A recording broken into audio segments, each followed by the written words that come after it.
कल्पान ध्यान साधना में सभी साधकों का स्वागत है। सभी को प्रणाम। ओम। आज की साधना के लिए किसी भी आसन में सहज होकर बैठ जाएं। किसी भी आसन में सहज होकर बैठ जाएं।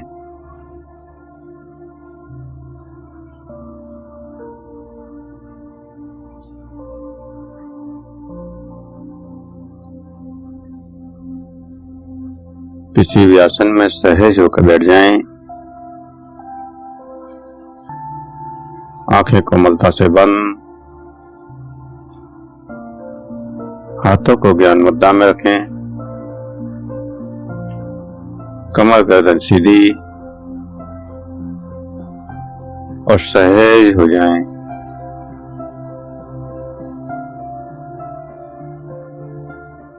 सहज श्वासों के साथ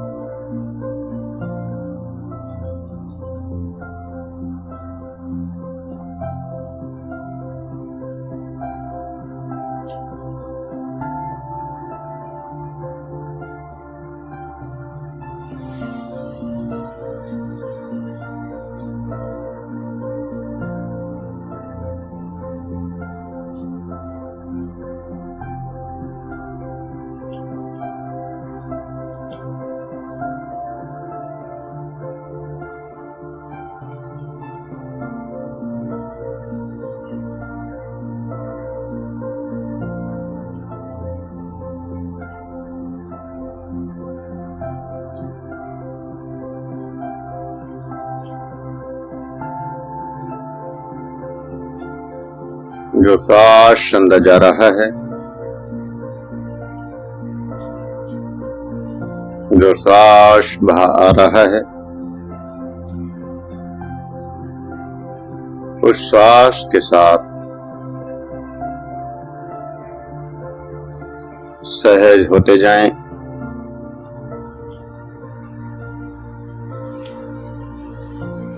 अंदर जाने वाला प्रत्येक श्वास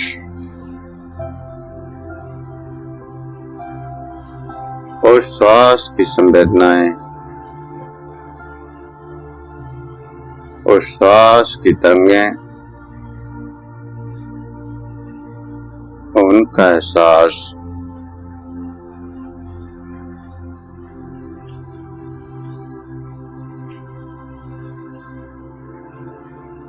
प्रत्येक श्वास के साथ जो एनर्जी, संवेदना या तरंगें जागृत हो रही हैं,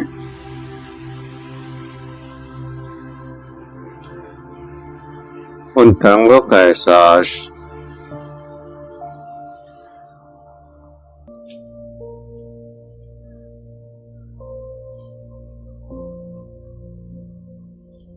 उन तरंगों का एहसास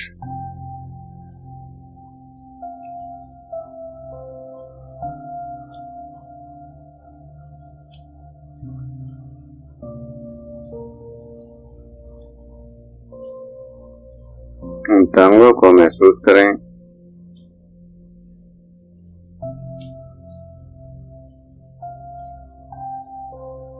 यह एनर्जी, ऊर्जा जिस भी रूप में आपके अंदर प्रवेश कर रही है, उसी रूप में उस एनर्जी का एहसास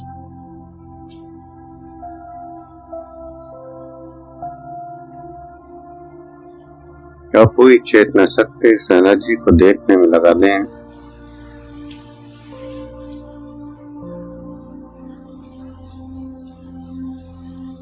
उस एनर्जी को, उस संवेदना को, उस तरंग को देखें।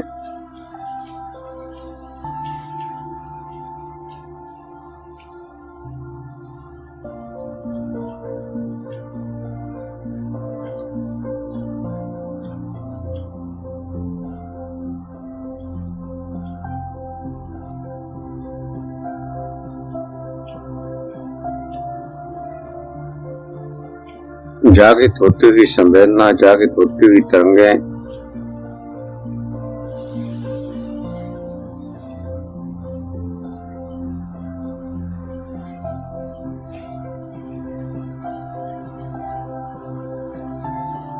और जो कुछ भी एहसास हो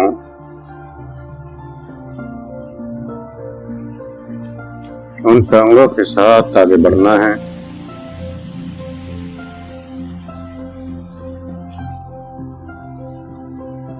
प्रत्येक श्वास के साथ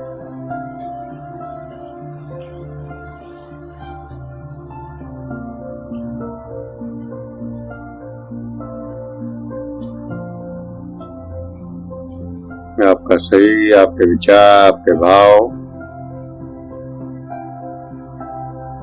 शांत होते जा रहे हैं,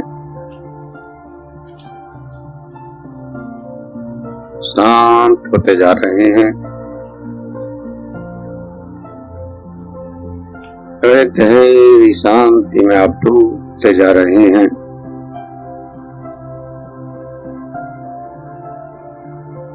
गहरी शांति में आप डूबते जा रहे हैं।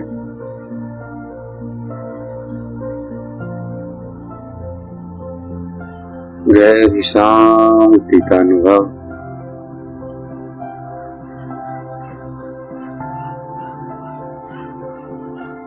और स्वयं के जीवन का अवलोकन इस 22वीं साधना में जीवन के अवलोकन के कई पड़ाव हमने देखे, कई विधियां हमने सीखी, और भी अभी कई बाकी हैं।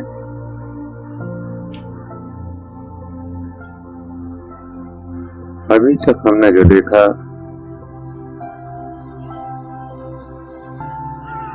वो सब पास्ट को देखा,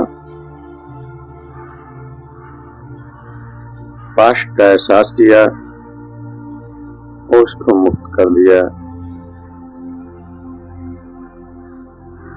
मनुष्य हमेशा या तो पास्ट में जीता है या फिर फ्यूचर में।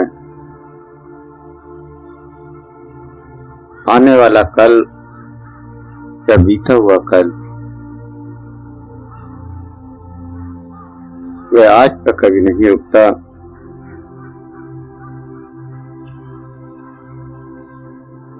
तो आज हम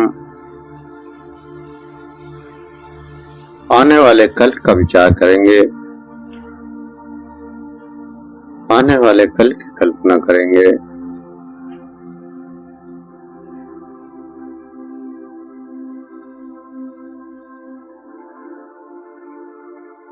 बीते हुए समय का आपने अवलोकन किया, इसी तरह से भविष्य का भी अवलोकन आज करेंगे।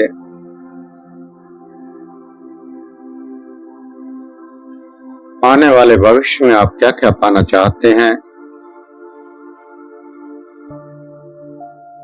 क्या करना चाहते हैं,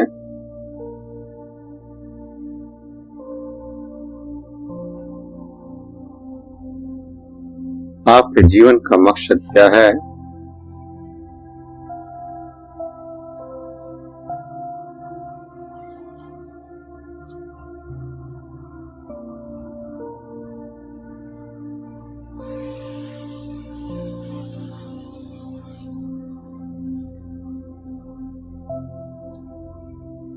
और वो मकसद पूरा हो गया है ऐसी कल्पना करते हुए कि जो भी आप पाना चाहते हैं या जहां भी आप पहुंचना चाहते हैं वह सब कुछ आपको मिल गया है। और जो भी पाना चाहते हैं कोई एक वस्तु निश्चित नहीं है। जितना जो कुछ भी पाना चाहते हैं उस सब को देखना है।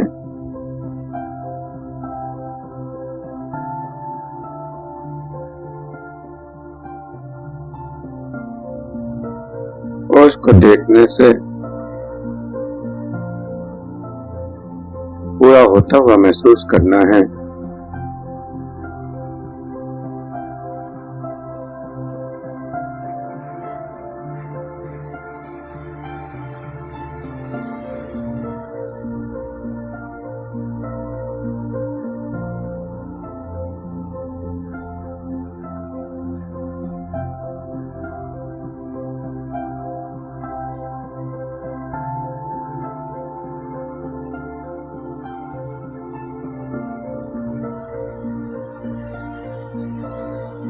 हमारे जीवन की जो उलझन है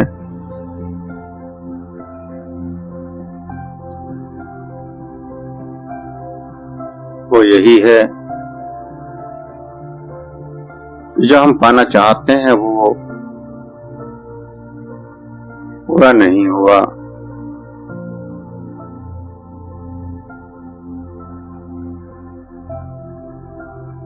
और इसीलिए उससे हमें कष्ट होता है।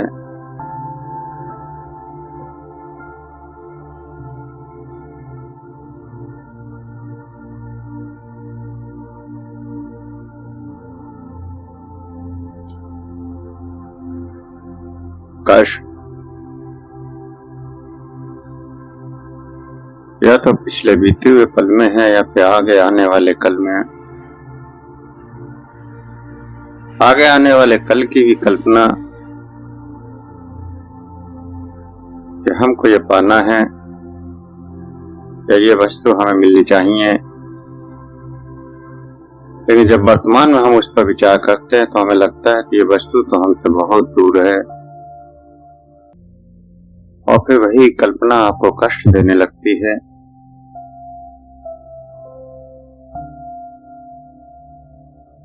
तो कल्पना में और स्वप्न में कोई अंतर नहीं है। आप जिस तरह से स्वप्न देखते हैं और स्वप्न में जो कुछ घटित हो रहा होता है उसको आप पूर्ण जीते हैं, एक सत्य की तरह जीते हैं कि यह घटना सत्य है और प्रेजेंट में घट रही है, और घटना को जीकर आगे बढ़ जाते हैं। मन की तृप्ति हो जाती है, बुद्धि की तृप्ति हो जाती है, शरीर की तृप्ति हो जाती है, और फिर आगे बढ़ जाते हैं।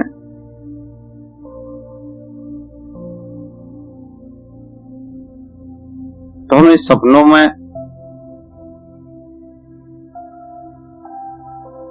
अपनी ही इच्छाओं की, अपनी ही वासनाओं की, अपनी ही भावनाओं की पूर्ति करते हैं।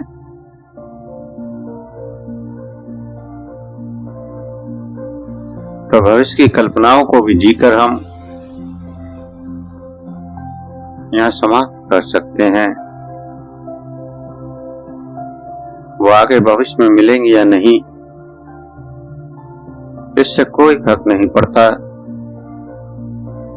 क्योंकि उस पल को आपने जी लिया। उस पल को जीकर जो खुशी मिलनी थी, जो आनंद मिलना था, जो शांति मिलनी थी, वो आपको मिल गई। अब वह वस्तु, वह कल्पना आपको परेशान नहीं करती।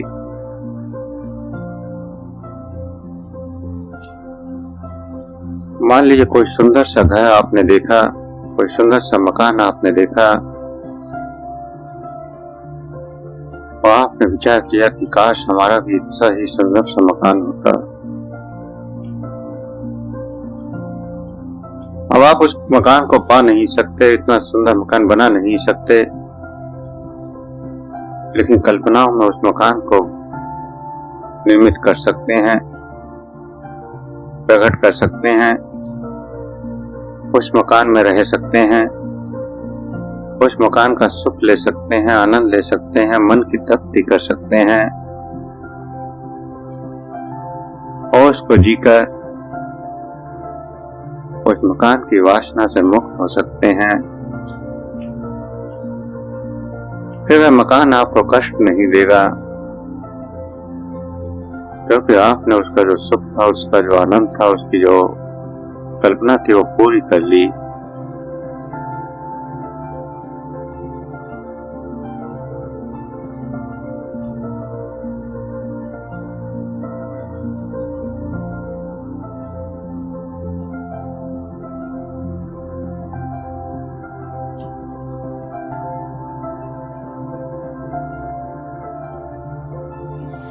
जो कुछ भी आप पाना चाहते हैं भविष्य में, उसको साक्षात में देखकर और उस फल का क्या निष्कर्ष निकलेगा उसको देखें। क्या खुशी मिलेगी, क्या आनंद मिलेगा, क्या शांति मिलेगी,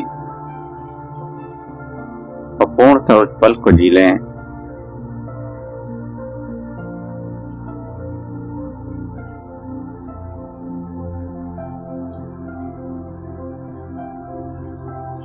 भविष्य को जीना थोड़ा मुश्किल जरूर है, लेकिन असंभव नहीं,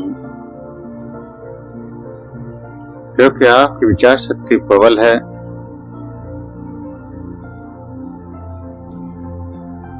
और इसीलिए वो कल्पना है।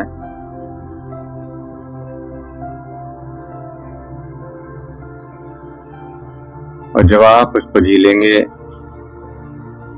तो उस कल्पना से, उस विचार से मुक्त हो जाएंगे, क्योंकि ये भी हमारे सबकॉन्शियस में, अनकॉन्शियस में इकट्ठी होती रहती हैं। हम दिन भर कार्य करते हैं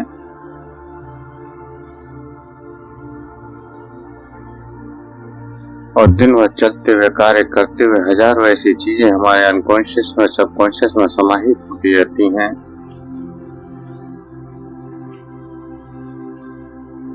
किसी की सुंदर गाड़ी देखी, मन में वासना हो गई कि काश ये मुझे मिल जाए, काश मैं इसको ले लूं। किसी के सुंदर कपड़े देखे, काश मेरे पास भी ऐसे होते। किसी की सुंदर ज्वेलरी देखी, काश ये मेरे पास भी होती। सिर्फ एक विचार, आपने सामने देखी वस्तु और एक विचार किया कि काश ये मेरे पास होती, या आपका मन उस ओर चला गया, आपकी दृष्टि उसकी ओर रुक गई, चाहे वो एक क्षण के लिए ही क्यों न रुकी हो। किसी सुंदर पुरुष को देखा या स्त्री को देखा, तो एक क्षण के लिए उस पर दृष्टि रुक गई।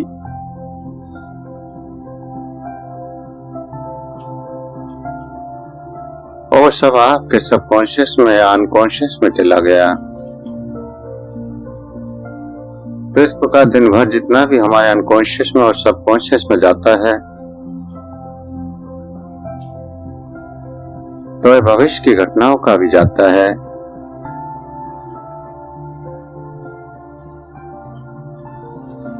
आप भविष्य के बारे में सोचते हैं कि ऐसा मिलेगा या ऐसा मुझे पाना है, वो केवल यूं ही नहीं सोच सकते। जो वस्तु आपने कभी देखी नहीं, कभी जानी नहीं, वो आपके सपने में कभी नहीं आ सकती, और ना ही वो कल्पना आपके अंदर जागृत हो सकती है, ना ही वो भविष्य का सपना आप देख सकते हैं जिसको कभी आपने नहीं देखा, जिसके बारे में कभी विचार नहीं किया।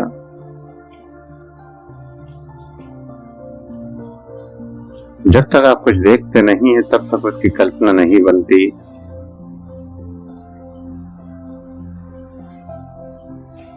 जैसे किसी ने अगर मोबाइल को नहीं देखा आज तक, तो वह मोबाइल की भी कल्पना नहीं कर सकता। उसके मस्तिष्क में आएगा ही नहीं कि मैं मोबाइल लूं या मोबाइल जैसी कोई चीज भी होगी।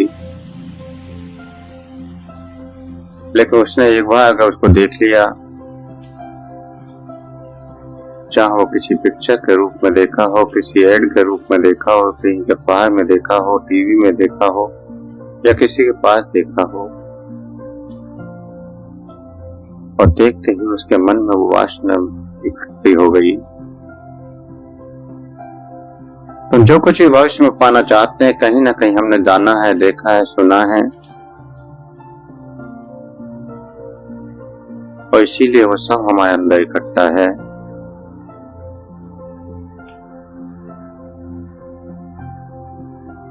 तो बीते हुए पलों को भी कर्मों के रूप में इकट्ठा करते जाते हैं, और आने वाले कल्पनाओं को भी हम कर्मों के रूप में ही इकट्ठा कर रहे हैं।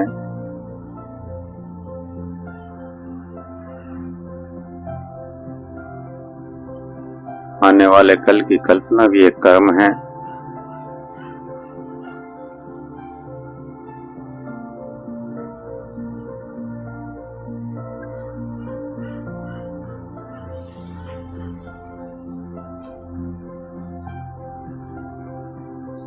कर्म का बनना आपकी कल्पना पर ही निर्भर है।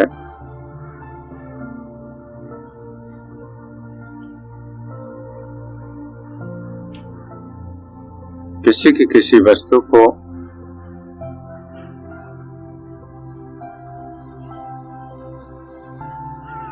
अगर पाने का मन में विचार आ गया तो वस्तु आपने को मिले या ना मिले, लेकिन वो कर्म बन गया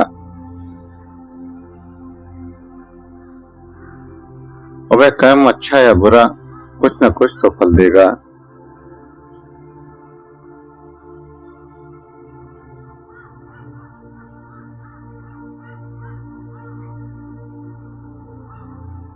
तो कर्मों के बंधनों से मुक्त होने के लिए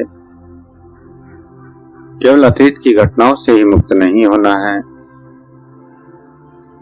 भविष्य की घटनाओं से भी मुक्त होना है।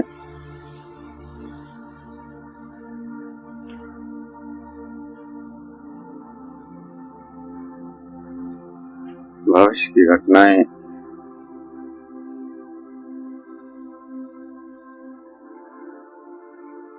कुछ पाने की तड़प आत्म को पागल भी कर देती है।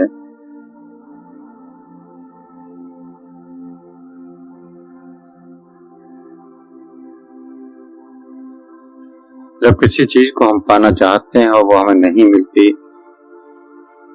निरंतर उसकी कल्पना करते चले जाते हैं और कल्पना बहुत प्रबल हो जाती है।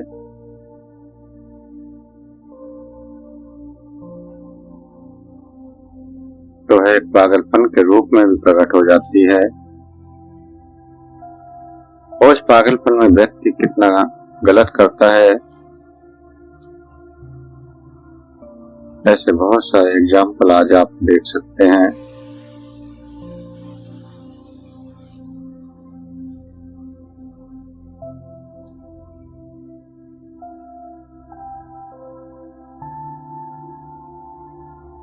तो कल्पनाएं भी कितना बड़ा कर्म पैदा करती हैं, कितना बड़ा भ्रम पैदा करती हैं और कितना बड़ा कष्ट पैदा कर सकती हैं।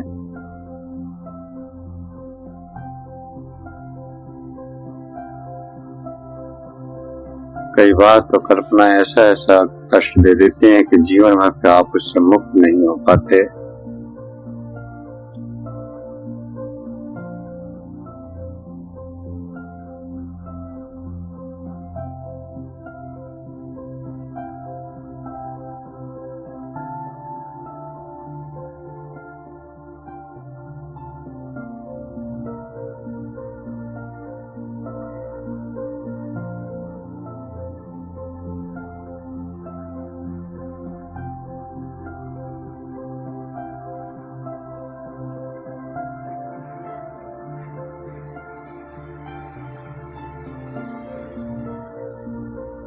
जीवन की अनेक कल्पनाएं, भविष्य की कल्पनाएं,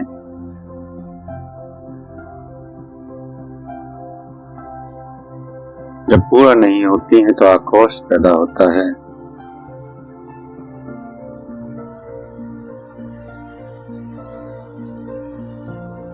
और उस आक्रोश में बड़े बड़े क्राइम होते हैं।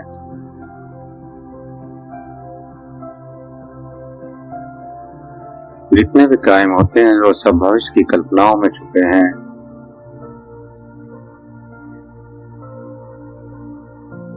कल्पना पूरी नहीं हुई तो क्राइम को जन्म मिल गया।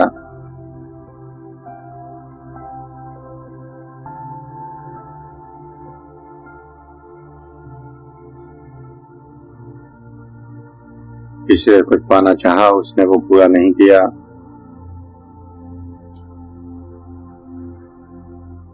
क्राइम को जन्म मिल गया।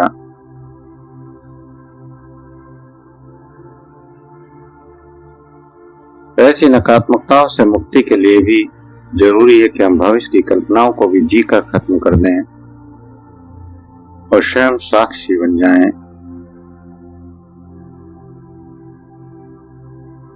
कोई भी कल्पना जब हम जी लेते हैं तो पूर्ण तृप्ति हो जाती है।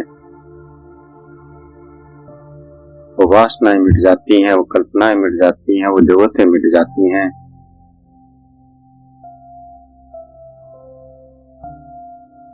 फिर वो वस्तु मिले या नहीं मिले कोई फर्क नहीं पड़ता।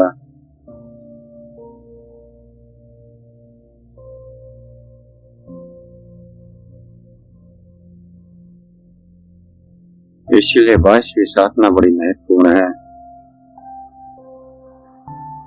वेदांत और तंत्र की 22वीं साधना में अनेक रहस्य छुपे हैं जो आपको कर्मों के बंधनों से मुक्त कर देते हैं।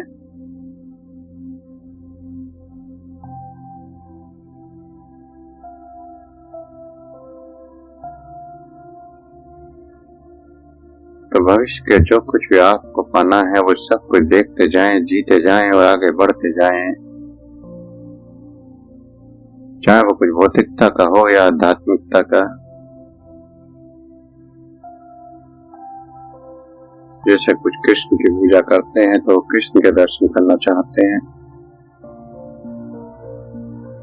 कोई शिव की पूजा करते हैं तो शिव के दर्शन करना चाहते हैं, कोई राम की पूजा करते हैं तो राम के दर्शन करना चाहते हैं।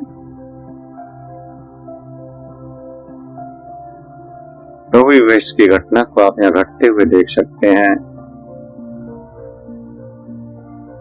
आपकी कल्पना स्वप्न की तरह साकार होती है। जैसे स्वप्न में जीकर तत्व हो जाते हैं, ऐसे ही कल्पना में जागृत अवस्था में अगर तप्त हो गए तो स्वप्न में जो अधूरापन था वो पूर्ण यहाँ हो जाता है, क्योंकि इसको आपने चेतना में जिया है,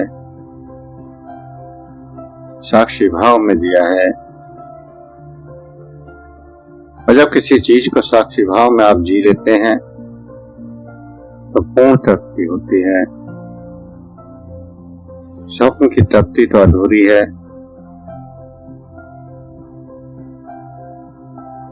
और वह अधूरापन कष्ट भी देता है। जब आप सपने से जागते हैं तो फिर उस कल्पना में कष्ट होता है, लेकिन यहाँ से आप साक्षी भाव से सब कुछ चेतन अवस्था में जी रहे हैं, इसलिए पूर्ण उस वासना से मुक्त हो जाते हैं।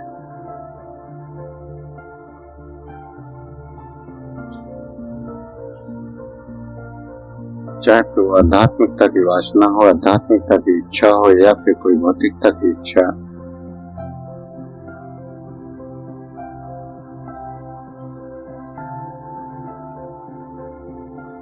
तो लगातार जो कुछ भी भविष्य का कल्पना है, भविष्य के बारे में आप सोचते हैं, उसको जीना है और जीते हुए आगे बढ़ना है। मुक्त हो जाना है, उन वासनाओं को भी प्रमाण में विलीन कर देना है जो कुछ भी सामने आ रही हैं, जो कुछ भी आप जी रहे हैं।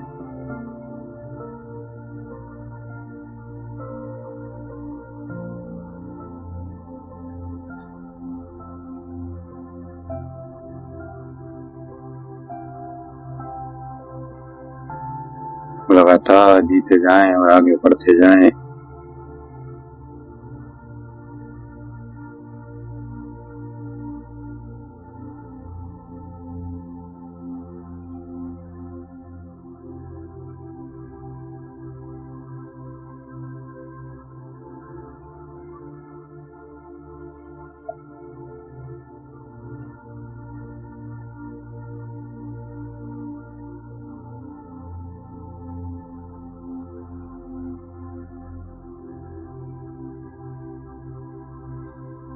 जीवन की सभी अधूरी कामनाओं को आप यहाँ पूरा कर सकते हैं और उनकी इच्छाओं से मुक्त भी हो सकते हैं।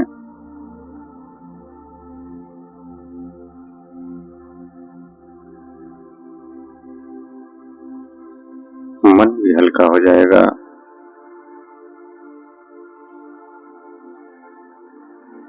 शांति भी मिल जाएगी।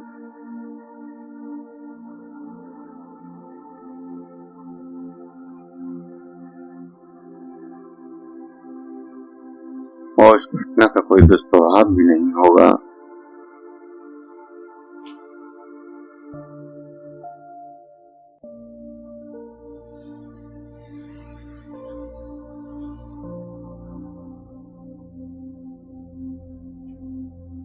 स्वप्न और यथार्थ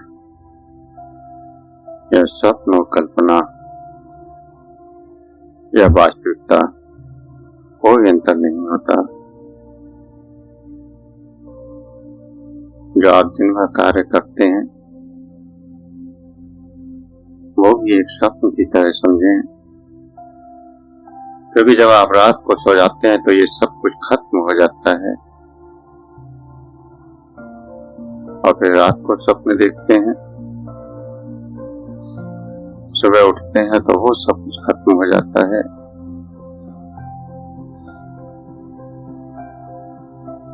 जो आप जाग कर रहे हैं ये स्वप्न है, या फिर जो आप बंद करके सो रहे हैं वो एक स्वप्न है।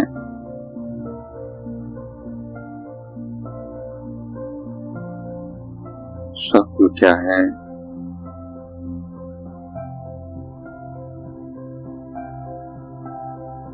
ये वास्तविकता है या वो वास्तविकता है?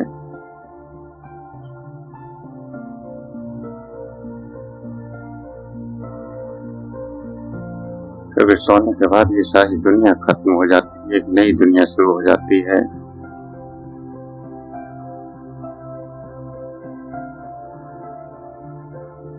और जागने के बाद वो दुनिया खत्म हो जाती है, नई दुनिया शुरू हो जाती है।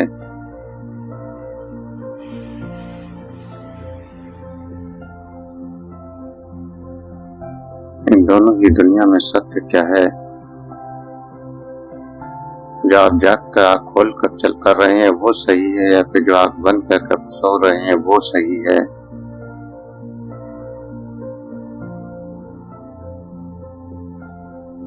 जैसे दो स्वप्न चल रहे हों। कई बार आप देखते हैं कि स्वप्न में भी स्वप्न होता है और आप सोचते हैं कि कहीं मैं सपना तो नहीं देख रहा।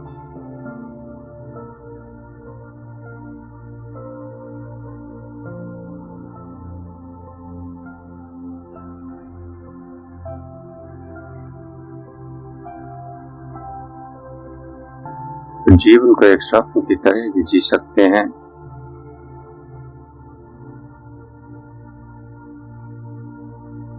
स्वप्न चल रहा है, आप खुली, सब कुछ खत्म हो गया। ऐसे ही जागते हुए घटना घट रही हैं, घटना घट गई, सब खत्म हो गया।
स्वयं का अनुभव, स्वयं की जीवन का अनुभव।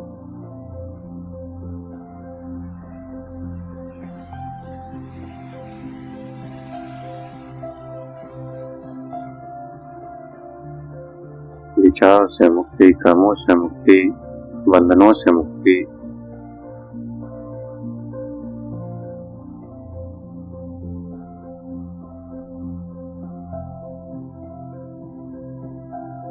आँख बंद करते हैं, सपना देखते हैं तो एक नया परिवार नजर आता है। आँख खुलती है, जागते हैं तो फिर एक परिवार नजर आता है। तो हो सकता है कि कल्पना में आपको कोई तीसरा और परिवार भी हो। जो आपने न स्वप्न में दिया है न भौतिकता में दिया है, वो कल्पना। उस कल्पना को आप साधना के द्वारा जिए और उसको भी त्याग कर दें। जो कहीं पूरा नहीं हुआ वो साधना के द्वारा पूरा किया जा सकता है। हर कर्म से, हर बंधन से, हर विचार से मुक्त हुआ जा सकता है।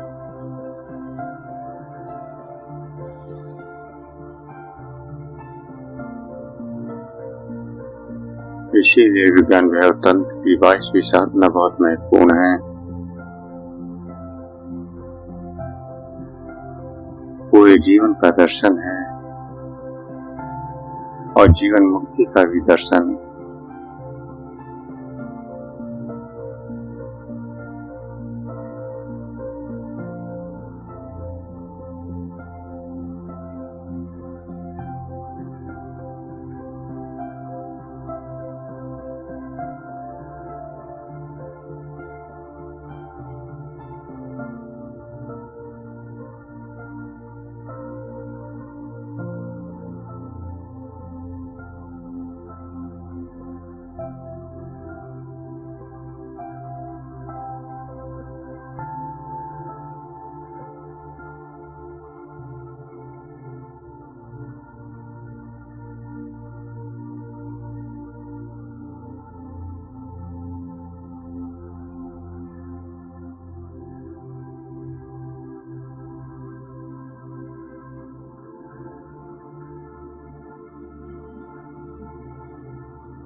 कई बार आप पास्ट लाइफ में भी जाते हैं।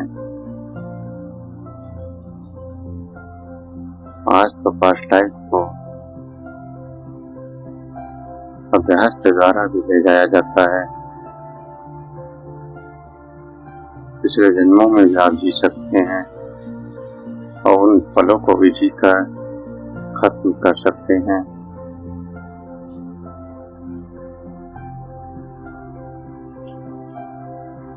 जो भी आपने अनकॉन्शियस में और सबकॉन्शियस में दबाया और जब भी दबाया वो सब कुछ खत्म किया जा सकता है।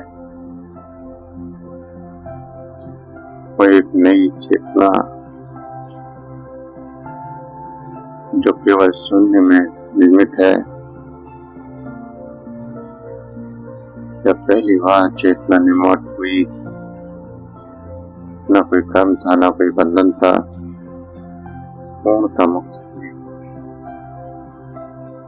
उस स्थिति में पहुंचा जा सकता है।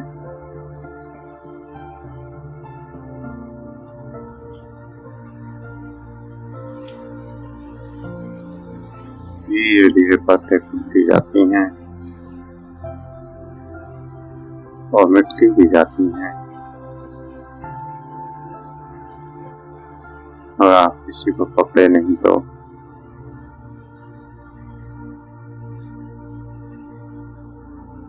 कुछ भी पकड़ना नहीं है, सिर्फ जीना है और आगे बढ़ जाना है पूर्ण साक्षी भाव से।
जो भी अनुभव हो रहे हैं, जो भी एहसास हो रहे हैं, उन एहसासों को करते हुए, उन अनुभवों को करते हुए धीरे धीरे चेतना में वापस आने के लिए तैयार होंगे।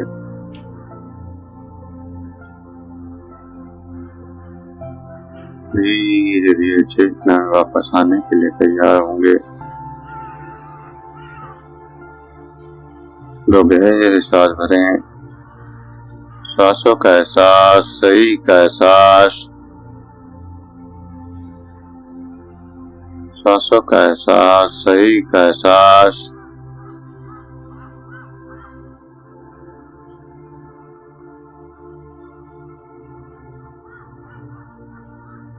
हाथों की उंगलियों में हलचल करें, हथेलियों को रब करें, गर्म करें।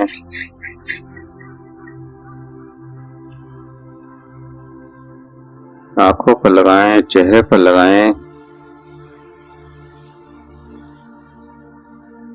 और धीरे धीरे आंखें खोलते हुए चेतना में वापस आ जाएं।